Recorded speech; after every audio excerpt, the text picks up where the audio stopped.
Okay, we made it. We did it. We figured it all out. Um, Let me make sure we're coming through. Welcome to our live event from chaos to peace. We're going to get into some really interesting things tonight. Let me check. We were having some streaming problems yesterday, and we really appreciate you guys hanging in there with us. I've got to look behind me to check the thing. We should be on. Are we not showing up yet? Still? We're still not showing up? Well, let's try this.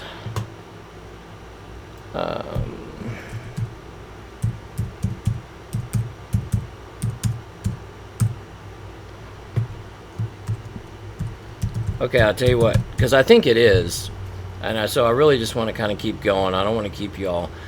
This live event tonight is really for families of addiction, but you don't have to be a family of addiction. We all know somebody in our lives that, whether it's substance abuse or gambling problems or just behavioral problems, and we've tried to help them and to no avail, right? We've helped them maybe make a rent payment, or we've helped them make a car payment, or we've covered for them. We click yes, thank you. And maybe even if you're a family member, maybe you've even paid for rehab or something like that. And so at this point, you're done. And I don't mean you're ready to give up. I mean, you're stuck. You don't know what else to do. And what happens is, we've all been there. We've all been, and that's the position that we're coming from. We've been in that position. In fact, I've been on all sides of this whole topic, but which is why we've got so much to offer, so much to bring to the table. Okay, so welcome. I think we pulled it off. We had some problems yesterday with our streaming, and we really appreciate you guys being patient and hanging in there with us. I'm still kind of working on some kinks. I don't have an engineer. And this isn't really my wheelhouse, but we're going to do the best we can do to get you guys some pretty amazing information tonight. So again, thank you for tuning in. This is specific to family members of someone dealing with substance abuse, be it drugs, alcohol. You don't have to be a full-blown alcoholic or an addict.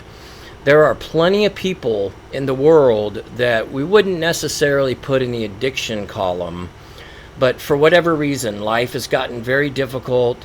They're having a really hard time coping, and so drinking and drugging has become a pretty big deal.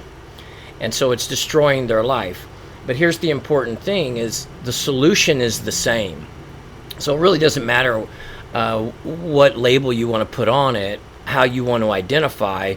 In fact, that actually turns a lot of people off. I can't tell you how many people I've heard over the years say, I don't want to go to that 12-step meeting because then I have to say that I'm an alcoholic or I'm an addict, and I don't want to do that, and I don't think that's true, and that's not my identity, and all that stuff is true. I get that. So it keeps a lot of people away from the solution. So just hear me when I say it's not about labels. You don't need a label. We're going to focus in on the problems, what we've done in the past to try to solve the problems, and they didn't work out, right? They work out for short periods of time. I've got an overview. I'm going to kind of give some people time to join us before I really get into the good stuff. If you're watching right now, give us a comment. Let us know where you are, what city or what state are you watching from, and maybe what your situation is. Are you the family member of someone struggling in substance abuse or some other compulsive behavior? This includes a mental illness. Substance abuse is categorized as a mental illness. So if you're substance abusing, you've obviously have some mental problems that can be solved Maybe it's gambling. Maybe it's shopping. Maybe it's, and don't think that's not a real one, because that's a big one. I know it's kind of a cliche. Oh, she's addicted to shopping. He's addicted to shopping. No, that's a real thing. Anything that involves compulsive behavior that becomes self-destructive is technically an addiction, right? And so we can do it with, well, heck, we do it with social media. We can do it doom scrolling. We're just going. We can all get caught up in that, I know. But is it destroying your life? Are you starting to blow entire paychecks on your... Sorry, I'm trying to multitask because I really want to stay in here with you guys. Are you hang on there? Are you spending your paycheck on your compulsive behaviors? You might want to take a look at it. So, hang on, let me get out of here. Let's get right into it. Okay, so, and thank you guys for hanging in there that are still with us. So let's start with the first one, our overview, and this is what we're going to get into tonight. I'm going to challenge some of your false beliefs, maybe all of them, that just in general we all tend to have when it comes to addiction and recovery. And that's why I say this is really specifically targeted for family members or close friends who have already been in this cycle for a while. You've got a loved one, and it could be an adult child, it could be a teenage child, maybe it's a parent, maybe it's a sibling, maybe it's a spouse, and they are just caught up in this endless cycle of drinking, using, the savings is being depleted, they're taking out secret loans, whatever it is. And you've tried all that you can try. You've suggested meetings, and you've maybe been involved in some rehabs. You've tried begging, you've tried negotiating, you've tried bargaining, you've tried moving, you've tried all of these things. If we can just get them back to work and get their car fixed, then they should be okay, right? That's a classic false belief. But we're going to challenge some of these tonight. I'm going to talk about why rescuing them doesn't work and what does, how addiction has rewired the brain. And remember, when I'm talking about addiction, I'm just talking about all compulsive behaviors. It's the compulsivity that rewires the brain. Trauma rewires the brain. I'm going to touch on trauma just a little bit because trauma is very misunderstood on how it impacts us. And so it's easy to say, I've never seen my best friend get run over by a bus, so I don't have any trauma. I had a perfect childhood, perfect this, perfect that. There's nothing to see in my life. But what people think of when we talk about trauma is they think of the situation. And so we look back into our past and we go, no, I've never really had any dramatic situations, therefore I don't have trauma. But that's just simply not true. And that's why we develop all these compulsive behaviors, because they are escapes. They're emotional relief. They give us emotional relief in that moment, in that particular experience. Trauma is about our perception of our experience. It's not about the experience. That's why it's different for everybody. You can have two people experience the same situation. Just take siblings growing up in a household. They're pretty much exposed to the same environment, but one of them really struggles with life as they get older, and another one, just life comes easy. They do this, they do that, they do this. They don't seem to have any emotional issues, mental issues, behavioral issues. Life just seems normal, and yet they grew up in the same environment. How does that happen? It happens based on our perspective of what we think is happening. So when you have in a situation, I said I wasn't going to get too much into it, but we're already here, so let me finish this thought. When you're having an experience that you could be perceiving or interpreting the meaning of that puts you in a negative light. For example, something doesn't work out the way you were hoping it would work out. And you think the reason is because you're not good enough. Something you tried so hard to make the team, to get good at piano, whatever it was, and for whatever reason you're just not up to par. Wow, man. And who hasn't had that experience? Some people just respond to stuff like that. Well, when you're 8 years old and you don't know how to process what you're thinking, you don't know how to process what you're feeling, and the brain always has to try to make sense of what it's experiencing. So at 8 years old, you will draw an 8-year-old conclusion, which looks like this: I'm not good enough. I'm not good enough. I'm a loser. I'm a failure, which means I can only be good enough if I'm always succeeding. Or that's code for if I'm always getting what I want when I want it, which becomes the addict motto, right? So what leads to addiction and these compulsive behaviors actually begins before we ever start drinking, using, shopping, sexing, gambling, whatever. Just let that sink in for a minute. We don't, there's an adage, I love it. We don't really have a drinking problem. We have a thinking problem. Now I'm not discounting the significance of the genetics of addiction, but there are plenty of people in the world who also have those same genetics, but they never get turned on. Think about that one. So it does require some other factors. Can be environmental, it can be mental, it could be a cognition. It's the way we're interpreting our experience. And so we can develop all kinds of behaviors, such as people pleasing. And I'll just kind of end it with that. I'll do a whole thing on this. If you want more about trauma, in fact, we've even got some videos that are already up. You can get with us about our school community, school with a K, if you're not familiar with that. I've got like a whole series on trauma and what trauma really looks like. So let's finish out our overview. I want to talk about why logical solutions only work short term. Why logical solutions only work short term. That doesn't make any sense, does it?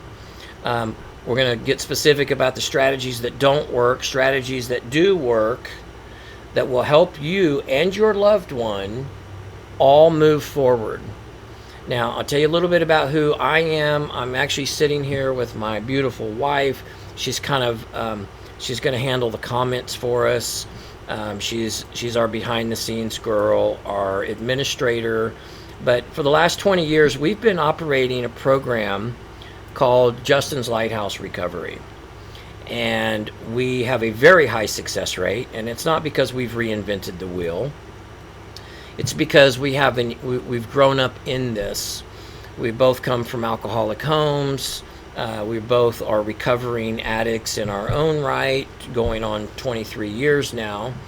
And we've been doing it professionally for 2 decades. And one of the things that we recognized, not just in our own experience, but as we started researching other treatment models around the country, why does the mainstream addiction treatment industry have such a low success rate? And the last time I checked, it was about 12%, and I think I'm being conservative. I'm thinking I'm maybe bumping it up a couple. Think about that, 12%. And you don't have to take my word for it, because you've probably had that experience already.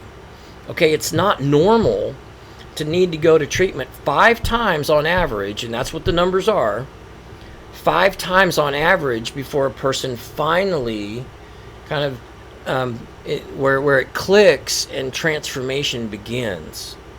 Because it's not set up that way. It's not designed for that. It's designed to stabilize you, and we're gonna get into that here in a minute. So we wanted to build a program that was actually going to make a difference the first time. Right? We don't have repeat business. We have long-term business. We have people that still come to our weekly family group that haven't even been a client of ours for 5 or 6 years. We had a lady show up yesterday that was one of our clients from 10 years ago, and she's now months away from having her PhD. That's what transformation looks like, and that's what we focus on. We're not interested in getting sober, because as you've probably already experienced, that's not enough. We're in it for the long haul. We guide the individual, we'll call them the patient or the client, and their families, so that everybody can have their own healing experience and their own transformation. We're looking for new, not next, right? We want better, not the same, just sober. We want transformation, and it is absolutely possible. So we see a lot of really difficult cases. Our average client has already been to a minimum of 3 rehabs, and some of them much more, 5, 7, 12 even. We had a guy who was 12 rehabs. There's something seriously wrong in the mainstream addiction field, and I might get shut down for saying that stuff because they're heavily funded by some pretty powerful insurance companies and these hospital groups. So I'll just stop right there, because I really want you to get this information. Some of this stuff's probably going to be stuff you've never heard before. Okay, so let's begin our little slideshow, and I hope that you can read it. The family exhaustion, right? The pain. What's going on with the family? What's going on with those friends? What's going on with the outer circle beyond the patient? What are they going through? Well, very similar things. You get stuck in this cycle of addiction, only with 2 different perspectives, and that one gets forgotten. All right, few people work with families the way we do, and that's just what it is. I don't know why the families get left out. People will say, "Oh no, we include families too." Yeah, for a 2-hour meeting there at the end when their loved one is transitioning on their last day of their 28 days of rehab, and they get a quick little pamphlet on codependency. Well, what about their pain? What about, and I'm going to say yours, so I'm assuming you're the family member, you're the close friend. What about your pain? What about your bitterness? What about your resentment? What about your unresolved trauma? What happens with that? Well, when the addict gets better, if the family isn't also healing, it just creates more problems, because there's the old thing when it comes to enabling. The addict has their drug of choice, and the family member or the enabler's drug of choice is the addict. Well, when you don't have the addict's problems to solve anymore, what is the enabler left to do? Well, if they're not getting any help, they don't know what to do.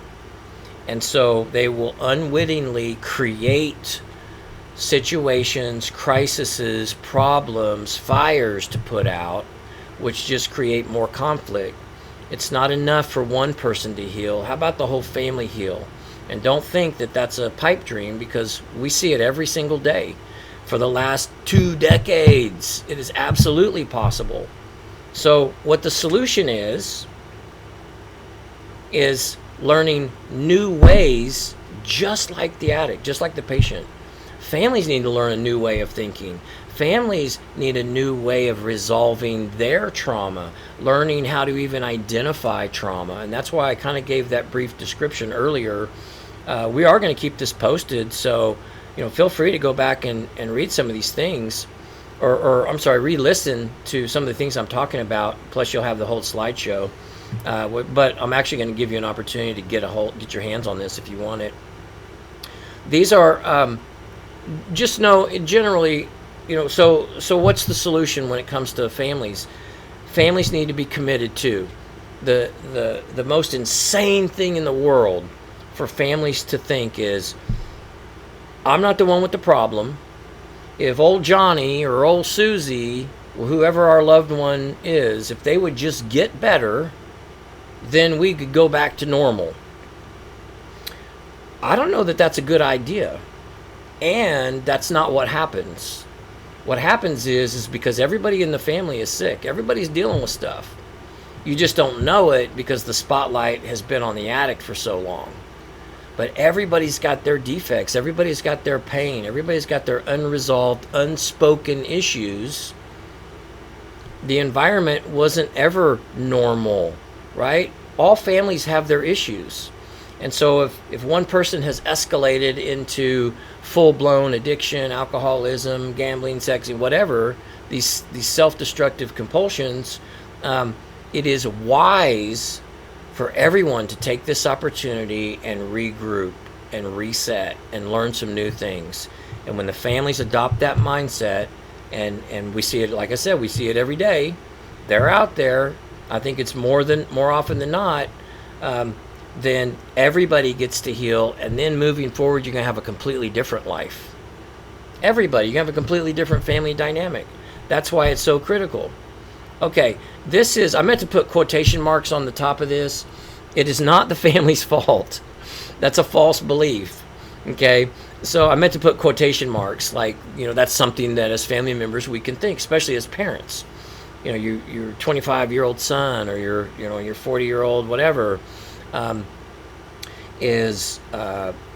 tries to get sober a little bit, short periods of success followed by more failure, and eventually parents start going, man, it must be something we've done. We've screwed their life up. It's my fault.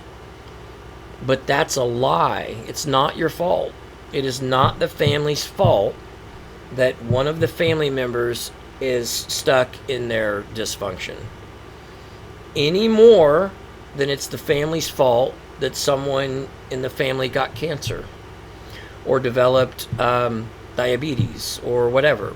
Now, is there genetics to it? Yes, there's genetics. So there might be some obvious situations where, grandpa was an alcoholic. Okay, so our adult child has the genes, but it's still not grandpa's fault. It's still not mom's fault. It's still not dad's fault. It's not sister's fault. It's not brother's fault. It is what it is. And if we can start with that and then be willing to learn about addiction, that's when real change begins to take place with everybody. That's what healing looks like. And like it says on the slide, families aren't taught about addiction. My family wasn't taught about addiction. And I lost 3 people. 3 men in my family all succumbed to the disease of alcoholism addiction. My father was an alcoholic, and it killed him. I had a stepfather who was an alcoholic, and it killed him. He died young. And I had a younger brother named Justin. That's why the name of our program is called Justin's Lighthouse. He died at the age of 29 from an accidental opioid overdose right at the beginning of this whole opioid crisis. Having graduated a 30-day short-term clinical treatment program, like literally, like 2 weeks before that. And we said, what? That doesn't make any sense. You guys said he was good to go home, and now he's dead? And so that's what started this whole ball running. And what we discovered is short-term traditional clinical treatment programs aren't designed to change you. They're not designed to affect change. Okay, obviously nobody can change us. Not a person, not a program, but there are very specific strategies that we can implement that will lead a person into change. It's not even possible in a 30-day period. Okay, I won't get started on my little soapbox again, but just know that if you don't already, but I bet you do. I bet you already know that because you've already experienced that, or you probably wouldn't be watching this video. Okay, so why logical ideas in the past haven't worked? They make sense. They're logical. They're reasonable. Let's and I've got a slide coming up that talks about some specific things, but we're dealing with a brain disorder. And so if we had a sibling or a family member or whatever that had asthma, my first thought would not be, let's just get his car fixed. I know what, we just need to take all the stress off of them. We're gonna get all your bills current. You can go ahead and move back in with us since you got evicted, and I'm gonna go ahead and take care of your legal fees, and let's take you clothes shopping so you can start job interviewing again. And in fact, you know what? Let's just go get a brand new car. We would never think that way if a family member had asthma or diabetes or any other disease. But when it comes to addiction, any of these compulsive crazy behaviors, what we're seeing isn't what's actually happening. What we're seeing is really bad behavior and a whole lot of stress and anxiety. Now, obviously, that's happening, but that's the symptom. If bad behavior didn't characterize addiction, I think we would have tackled it in a long time ago in much stronger ways. But because it comes with so much bad behavior, it's easy to think, and stress, well, if we just take all the stress away, then they'll be good. And so we do that. We, as family members, we spend years and years and years. I know my family did with my little brother. Years and years and years. One time my mom bought my little brother a brand new car, thinking, oh, now he won't have to worry about breaking down. Yeah, that'll make him want to stop using. But like I said, families aren't taught about addiction. We didn't know anything 30 years ago. We didn't know any of this stuff. But there's so much science now and especially as a professional, I can tell you, science leads the way. I know this is an overused term on the internet right now, but if we'll pay attention to the science, it becomes our blueprint, right? It's literally the roadmap. And most mainstream traditional treatment programs aren't really following that. But it's a hospital, but it's a clinic. They say things like evidence-based practices. Okay, well, let me throw one at you. We know that it takes, because of science, we know that it takes 12 to 18 months for the brain to heal as it comes off of drinking, using, whatever that compulsive behavior is. It's changing the brain in the exact same way. And that's why this whole phone addiction is so dangerous, because it involves eyes too. It's really doing some damage in the brain. Okay, but let's say, for example, they were using yesterday and now they're sober. Well, 12 to 18 months from that point, it takes for the brain to heal. Now, in that time, there are very specific, identifiable patterns that happen along that process. And so the first 30 days are very critical, and that's why really the best, most or short-term program can do is stabilize the person. And in that 30 days, they're up and down. Usually about 2 weeks in, they feel good. That's the time they call the pink cloud or the honeymoon period. This is when people start thinking, shoot, I'm good. Oh man, I don't even need the rest of this stuff. I'm good to go.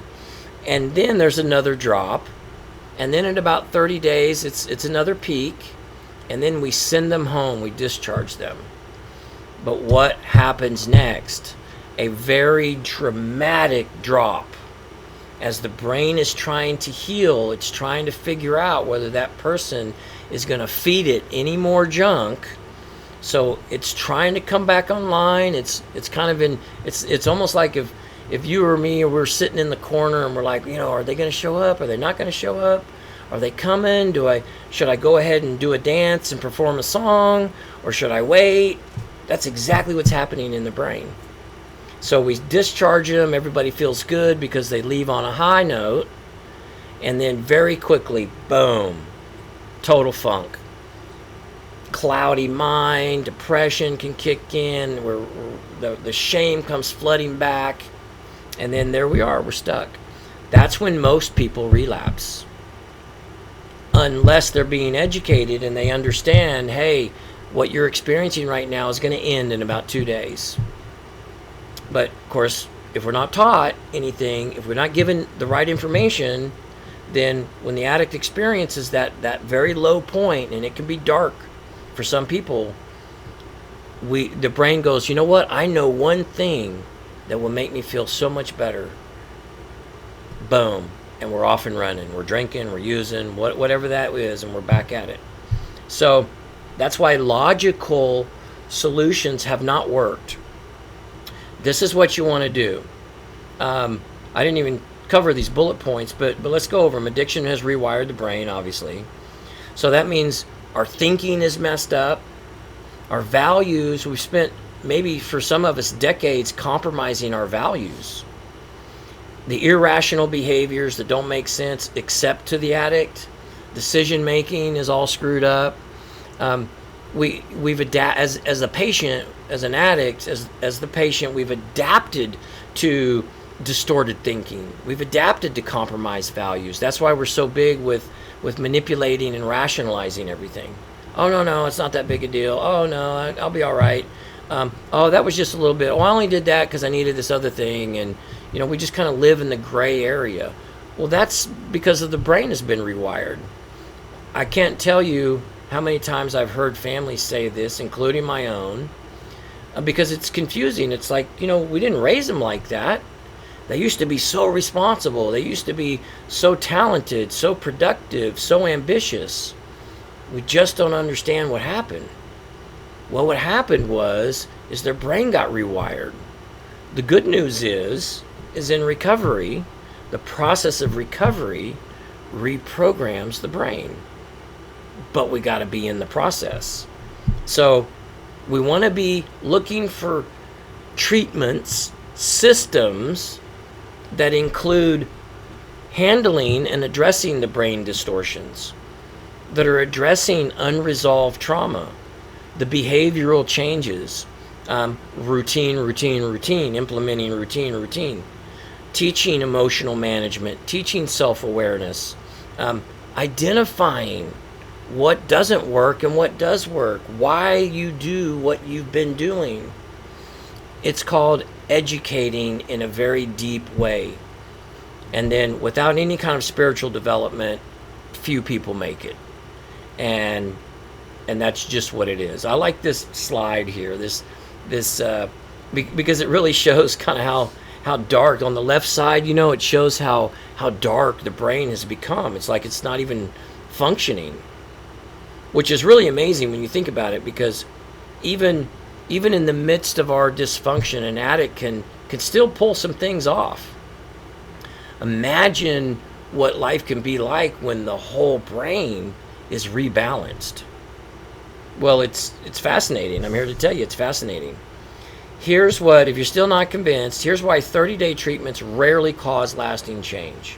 And know that, there's something seriously wrong with the model. There are plenty of amazing professionals working in these programs because that's where the jobs are, and are doing an amazing job, but their hands are tied because they can only do what insurance will pay for. And what does an insurance company know about how to treat addiction or alcoholism? Zero. Obviously, because this is the results. We get 8 to 12% success. So here's why it's just not even possible. If you're considering it, we actually have created a system where we see better results in our online or / outpatient system than people can get in a 30-day residential program. Why? Because it's the system. It's all these things I've been describing. We implement different strategies that actually work. When you're in a short-term program, the only thing that's even able to happen is you can get detoxed. You're still dealing with cravings, mood swings, definitely restless sleep, anxiety, depression kick in. Remember, we've been flooding the brain with dopamine, and now it's flat. You're going to have a lot of depression. You're going to have a lot of restlessness, a lot of anxiety. So really the goal of that kind of program is just to get stabilized and to give you basic education. And in that time, you're going to experience that honeymoon period like I described earlier. You're going to get to a point, most people do, where you start, you're feeling just a little bit better, and you start to go, you know what? Shoot, I'm good. In fact, I don't even need to finish this program. I'm just going to go back to work, get a new girlfriend, get my car fixed, and I'll be good. Right? Just completely discounting the last 12 years of their life and what a disaster it had been, and ignoring the trauma and all that stuff. What isn't able to happen in a short-term program is change can't be solidified. And that is one of the biggest things that we've seen in our life journey, is anybody can learn new. Anybody can get new information and even understand that information. But until that information is solidified, it will not stick. And that's why we can leave a short-term program and everybody's like, yeah, man, I know this and I know that and I know this and I know that on the way to the liquor store.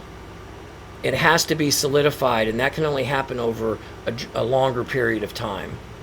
No trauma is dealt with, no life skills are taught, no emotional regulation, maybe minimal communication skills, no boundary development, and minimal family education. And so these are the things, and so that's kind of what the patient disposition is. These are some of the things that families do. Remember, it's not your fault. It's not your fault, but there are things that families do unknowingly that can keep the cycle going. So when you stop doing those things, you will abruptly halt that cycle. You know, one of the biggest complaints that we hear is, we just can't get Johnny to accept help. We've done everything. When families say they've done everything, what they mean is the list that I gave earlier. We bought them a car, we've paid their rent, we've paid their bills, we took all their stress away, we took care of the legal fees, we worked out a deal so they don't have to go do jail time, we got his stuff back from his girlfriend's house, et cetera, et cetera, et cetera. We basically made little Johnny's situation more comfortable. We just don't understand why he won't accept help. Okay, that's why. Because he's comfortable. Change cannot grow in comfort. I think that's even a saying. So look at this. As family members, we got to start owning some stuff. We got to get honest with ourselves. Stop absorbing all the consequences of our loved one's behavior. Now, that doesn't mean we got to be mean. We're not disconnecting. We're not doing any of that stuff. We just have to start letting them have the consequences. And we may say, no, we're not codependent. We don't give them cash anymore.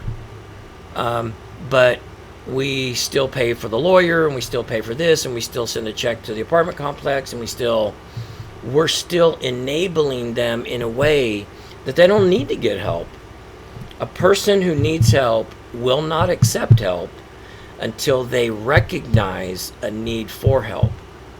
So until they run out of options, of course they're not going to accept help any more than I did in my journey. As family members, we'll take them back to church. We'll immediately post bail. We'll pay all legal fees and fines. We'll get them current on all of their life bills. Pay the rent. Pay 6 months rent in advance so they don't have to stress it. We'll give them cash. We'll fix the car. We'll buy a new car. What families focus on is helping them improve their situation without any demand for them to improve themselves. And that right there, what I just said, is the core of why the cycle never ends. Because we're focusing on the wrong thing. But remember, families aren't taught what the right thing is. Families are winging it. Families are operating out of love and loyalty and instinct. So all of those things that we do as family members make perfect sense for a rational brain. The addict does not have a rational brain. The addict has a very dramatically rewired brain. So if we will address them from that perspective, you will see change. But just like the patient, families, we got to be teachable. We got to be teachable. So here's one of the ways that we go about it as families. If you really want success, you've got to start with, you can't do it on your own. You already know that. You're never going to buy them into recovery. You're never going to fix them into recovery. You're never going to beg them or love them into recovery. It's not going to happen. You've got to implement different strategies. And then you will always find success. Is it immediate? Sometimes it is. Sometimes it's not. We worked with a family once a couple of years ago, and we were working with them for probably 3 months before their adult son accepted help. But he didn't need to accept help, because even though they'd kicked him out of the house, he would come home whenever he would come home, once a week or whatever, and they would leave a pillow and a blanket and some food on the deck, and he would sleep on the deck. And after a while, we literally recommended, stop leaving the blanket, stop leaving the pillow. And it's crazy. Anyway, long story short, he literally ran out of options, and we ended up working with him. This guy is doing amazing now. I mean, it's crazy. He's been sober for a while, and he runs a very successful online business. And he's told me many times, he said, that was the turning point for me.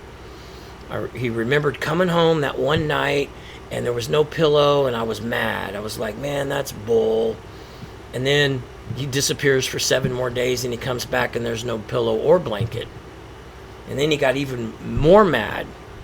And then, we didn't recommend this one. The family did this one on their own. The boy came home, the young man came home, and there was nothing waiting for him. No water, no food, no nothing. And he said it was in that moment, even though, families, we can't understand that because we're thinking rationally. But the addict brain, in that moment, he knew the jig was up. It was done. He knew his family was done. And without any kind of support from them, that he was done too, because he wasn't going to be able to survive, and he knew that. And so that's one of those great dramatic stories. You may have one of those kind of stories, but it doesn't have to be that dramatic, because it's not about the situation. It's about the strategy. It's about the process, implementing very specific strategies that will bring your addict or your loved one to finally accept help. But when they accept help, it needs to be quality help. It needs to be a recovery system, and that's what this slide is. Feel free to take a screenshot of it. It needs to be a recovery system that's built around common sense, behavioral science, addiction science, and lived experience. 60 to 70% of the professionals working in this field right now have no personal experience in addiction, which is fine. But I can tell you, as a recovering addict myself, addicts don't want to talk to someone who hasn't been where they've been. Addicts will open up more, will be more vulnerable, will be more honest, will receive guidance a whole lot more when they're working with someone who's been where they've been. There used to be a time in the field where 98% of all professionals working in the field were all in recovery. It's just not the way anymore, because now you can go to college and you can get specific degrees for it, and that's fine. I'm all about that. And there's a lot of wonderful people out there. They don't mean to not understand the person, but when the professional is asking the addict, hey, you see what it's doing to your life, why don't you just quit? You've got a disconnected relationship right there, and some of you already know what I'm talking about. That's a real experience. I hear it over and over and over. Well, my last counselor kept asking me why I don't just quit, which all that does is just increase your shame, because you would quit if you could quit, right? If you knew how.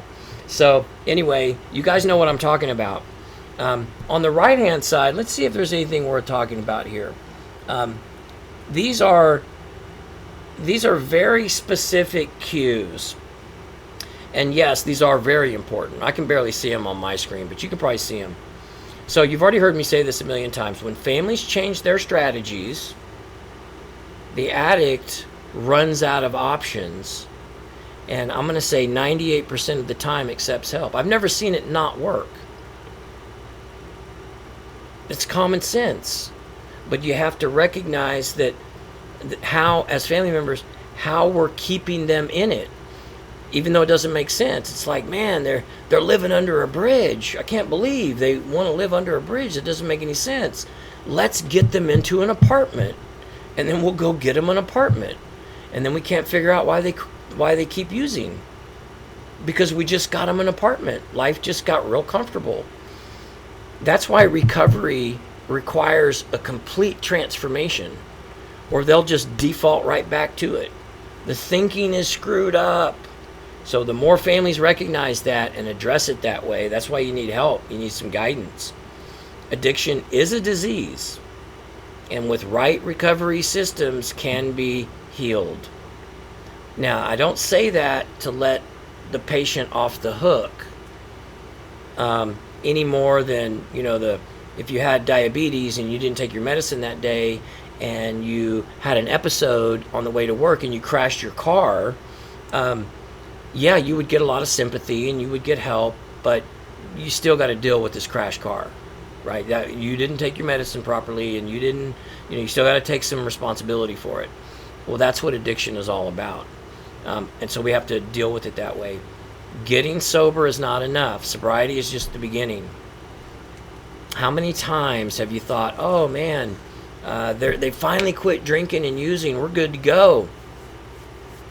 No, not drinking and not using allows the journey to now begin.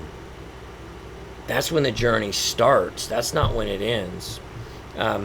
Learning how to implement value for value relationships. So with a right recovery system, we don't disconnect, but we learn how to connect differently with boundaries. I have a saying that we teach all of our families, and it's a good guide to follow. Don't do for them what they should do for themselves, and that is relative. So so you have to judge that in an honest way. Okay, yes, we will help you make your car payment next month, but you really need to be going to those counseling sessions.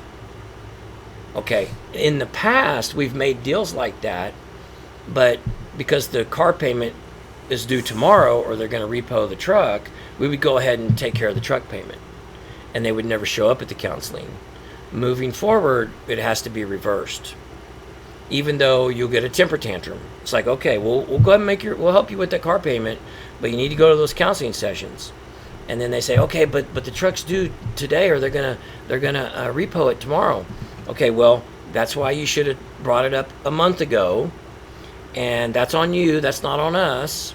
And you don't have a long history of making your words have meaning. So the deal is the same. If you'll go to those things, those counseling sessions, then we will help you make the truck payment. And whatever happens, whatever temper tantrum gets thrown, whatever holes in walls gets punched out, that's what happens. But you don't write that check. Well, but we've already got so much money invested in that truck and we're so close to paying it off. You got to decide, do you want to help save their life, or do you want to stay in this cycle of insanity that will ultimately kill them? That's the seriousness of what we're talking about. And families and patients that don't ever recover are the ones who never understood the seriousness that we're talking about, a life or death situation. And I would have never believed it myself. We were that family that said, oh, that'll never happen to us. And then it happened to us.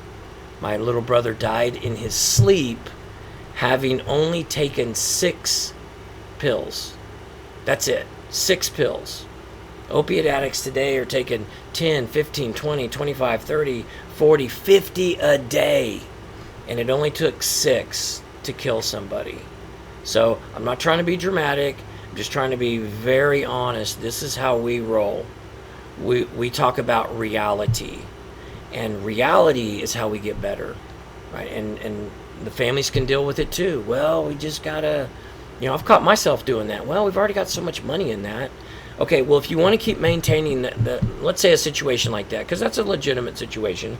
Let's say you have already poured a bunch of money into this piece of property, whatever it is, and letting him get it repoed is not a good idea.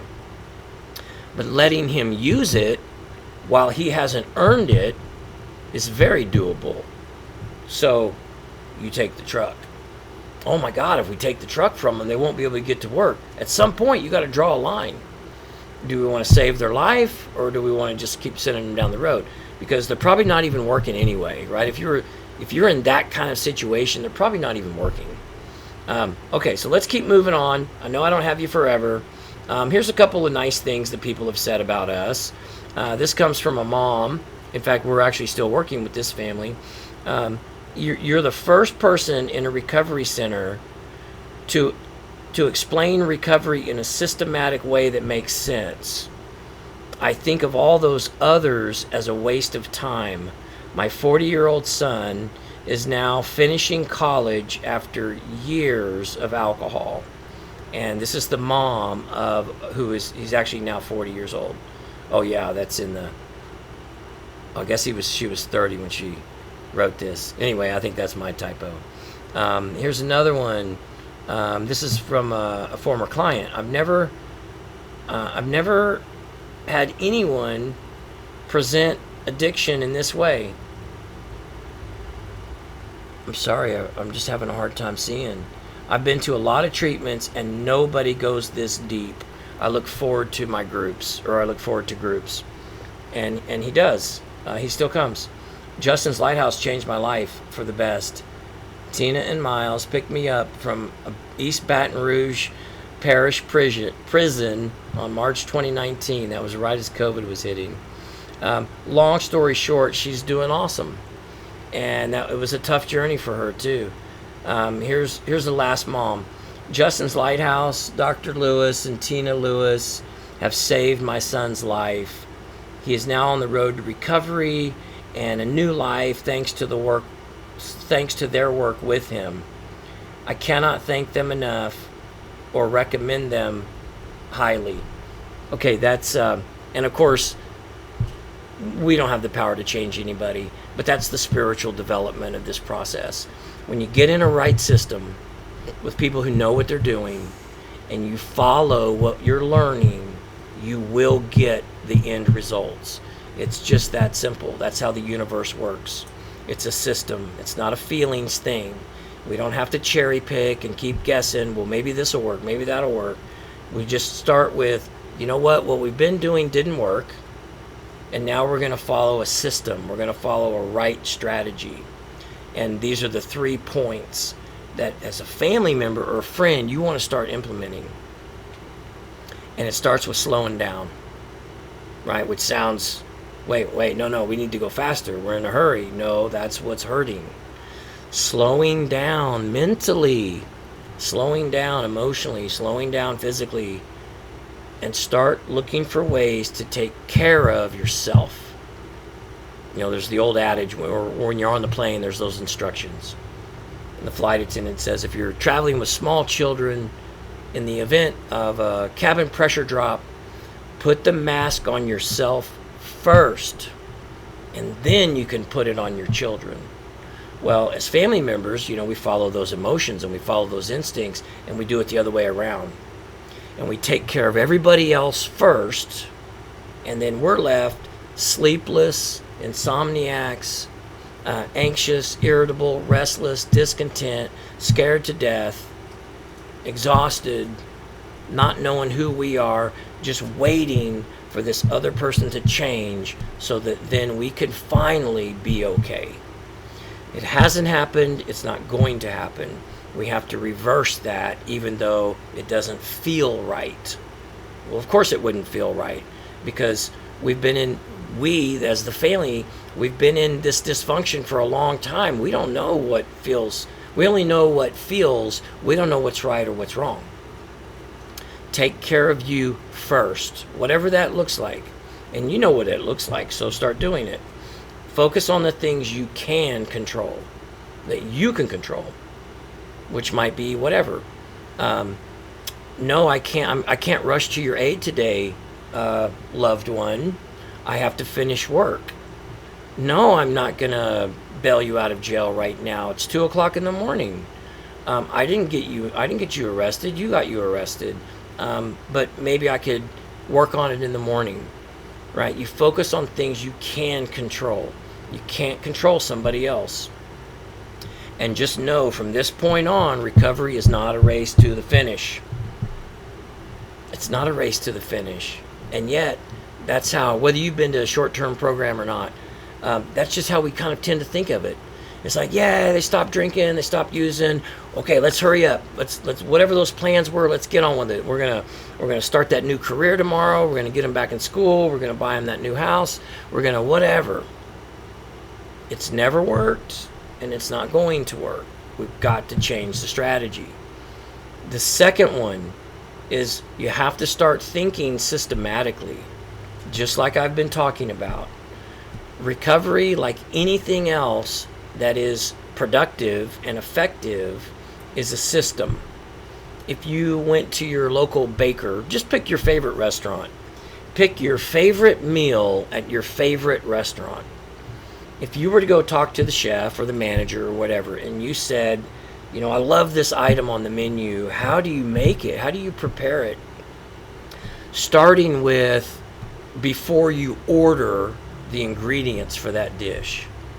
And you know what their answer would be? Related to a system.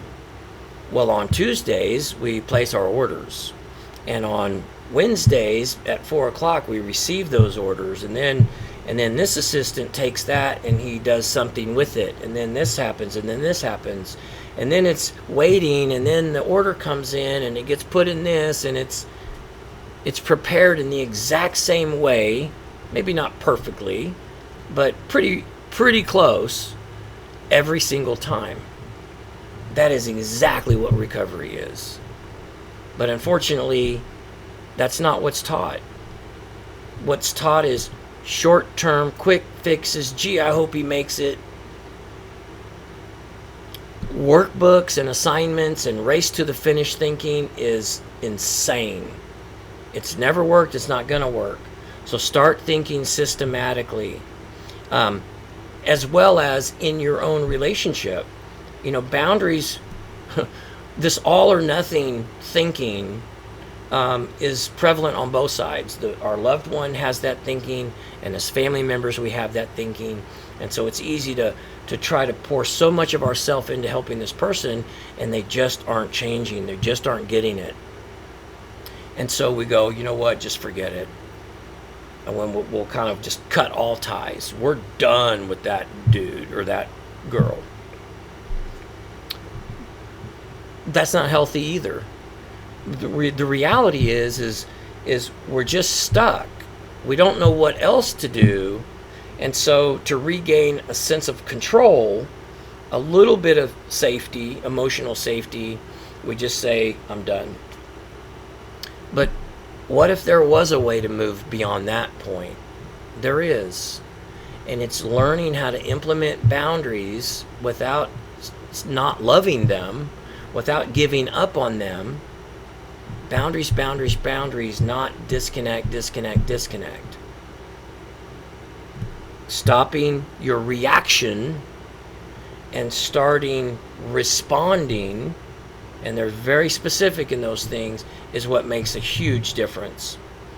Up until this point, we just react, right? React. Oh my God, he's got arrested. Oh my God, we haven't heard from him in 3 days. Oh my God, we just got a call that she's in the hospital. Oh my God, the best friend just called and she hasn't heard from her in 3 days. And so the emotions run high and we react. That's why the first one, slowing down and taking care of you, is so critical, because you're going to need you for these next two. So we're slowing down, we're thinking systematically, and then the third one is to know the difference between help and relief.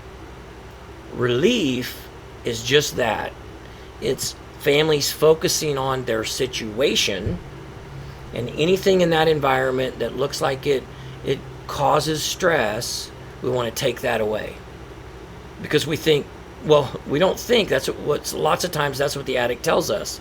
Well, I was just so worried about this upcoming bill that I couldn't pay, and so that's why I relapsed.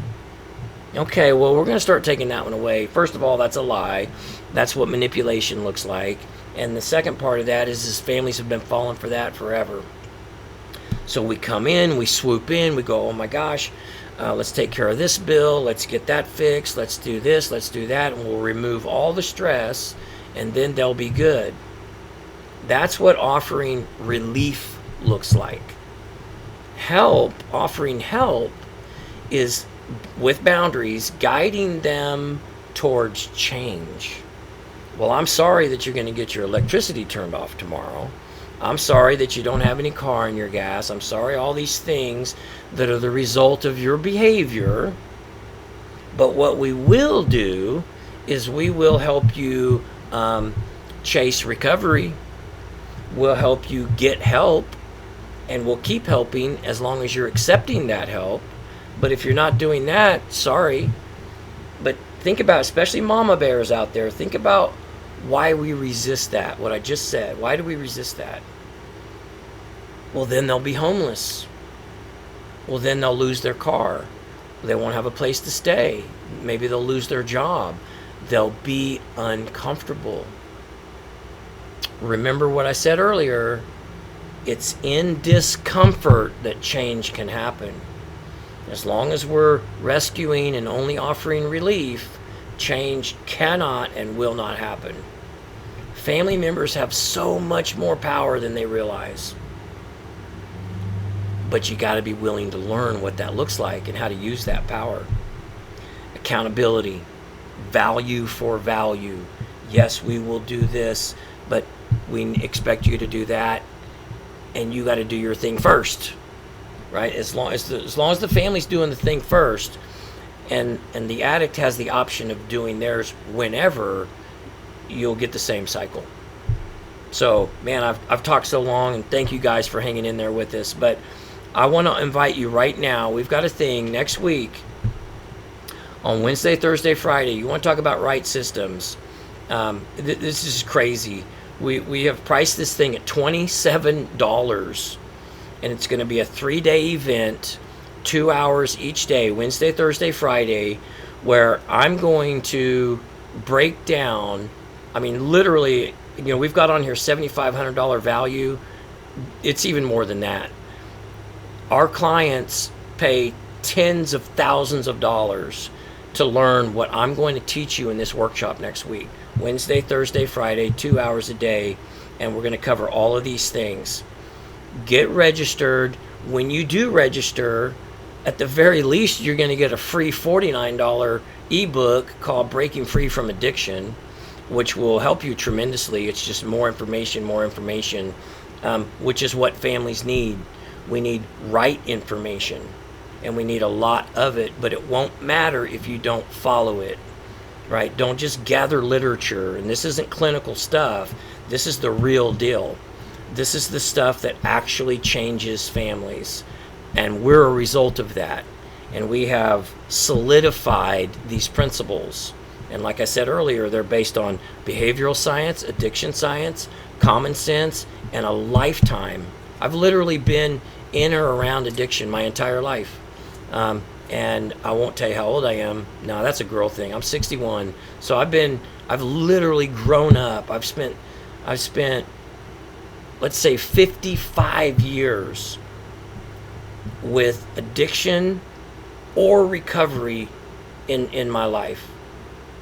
I've been to treatment. I've watched other people, my family members, go in and out of treatment. I've been to those family days. I've studied every single treatment modality possible in this country. I read their literature. I have my own educational background that lends tremendous amount to the addiction field, and I have my lived experience, which is invaluable. That's why we have a 90% success rate. And I'm going to tell you something. The reason we don't say 100 is because nobody would believe it. But the truth is when people follow our guidance, everybody wins. The only people who don't make it when they work with us are the people who just stop following our suggestions. But people follow our suggestions, the whole family changes. And so I'm going to begin that journey for you next week. Go to our link in bio and click on, I think it says 3-day workshop, $27. Get signed up for it. Get registered. We're probably going to keep it limited. I don't know the number yet, but you've got plenty of time. And at the very least, download the book. But if you don't show up, there's a saying: a fool pays for advice, but then doesn't take it. Start investing in right things and you will get right results. So I'm going to cut you guys loose. Go to our link in the bio, click that thing, the 3-day workshop, get signed up, and I will see you there. And in the meantime, if you need anything, all you got to do is reach out. Our phone number is literally on our social media. My personal email address is on our social media. And I may come to regret that, but that's how we operate. So if you want to talk to me or my wife, our administrator, that's who you'll talk to when you call. You'll talk to one of us directly. That's how we help families. And I want to thank you guys for hanging in there with us. I'm going to sign out and let y'all get back with your weekend. I'll see you next Wednesday, Thursday, and Friday.